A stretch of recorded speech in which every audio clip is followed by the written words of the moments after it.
Hey guys, what's happening? I'm Rustic, and welcome back to the fight tutorial series.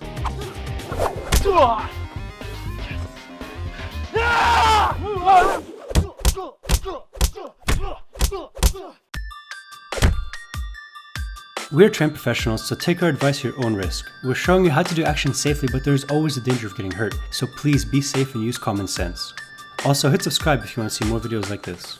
So this week I'm going to answer a question that one of you guys actually left on one of my videos. Which role do you see being the most important in filming complex fight scenes? Like the amazing hallway scenes in Oldboy or Uma versus the Crazy 88 in Kill Bill? Is it the director, editor, or the stunt team? Well, Steve, so first of all of those films had a big budget. Oldboy was filmed with $3 million and Kill Bill had $30 million. But the way I'm going to answer this question is actually to talk about how indie filmmakers with smaller budgets that still have crews can make something just as good, and the tips on how to do that. So the first concept to know is that it's a team effort. Any one of those people that you mentioned, the director, the editor, the stunt coordinator, they can all make the adjustment to make the fight look amazing. So if any one of them is amazing, they'll bring everybody else up. If any one of them has overstated their experience, they can bring the whole production down. So you want to have a strong team. That's very important. Now let's talk about prep.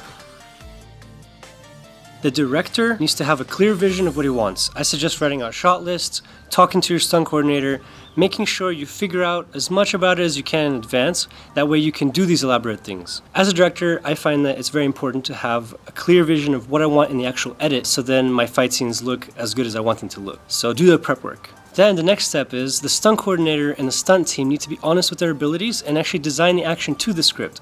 A lot of the times you'll find people throwing in a lot of big movements that they actually don't need to be there. It's better to do some simple choreography really well and fit it into the script, into the storytelling, than to do something really complex for no reason and have it fall flat. Film production is all about sharing your vision with the world, and the way you can do that as a director the best is actually if you find people that share your vision. So make sure that your producer, your stunt coordinator, your director, your editor all share the same vision.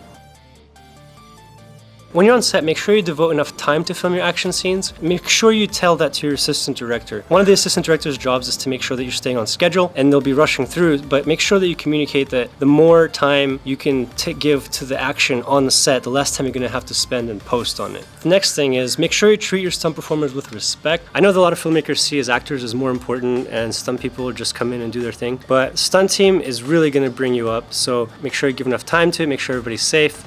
And make sure you thank those guys afterwards, because they're kicking butt, literally, for you. I've actually worked on a major TV show where when I'm watching the footage as it's finished, there's actually a miss in there in the choreography. And as somebody that does action, you notice that really quickly.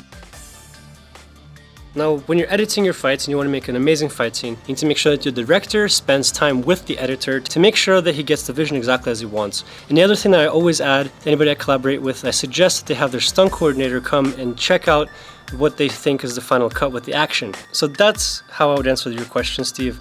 Now I just want to give another quick tip to the YouTuber, and actually this applies to everybody. As a filmmaker, you need to study all aspects of action. So that way, when you're in any part of your filmmaking process, you can see how to make things better and how to make the adjustment. Always keep educating yourself. Always keep looking at stuff that you want to try, take notes, and keep trying it out. I just keep saying this to my friends. You need to find a way to give yourself a sketchbook. For example, with these videos, this is my sketchbook. You're gonna need to go through this body of work until your work becomes as good as you want it to be.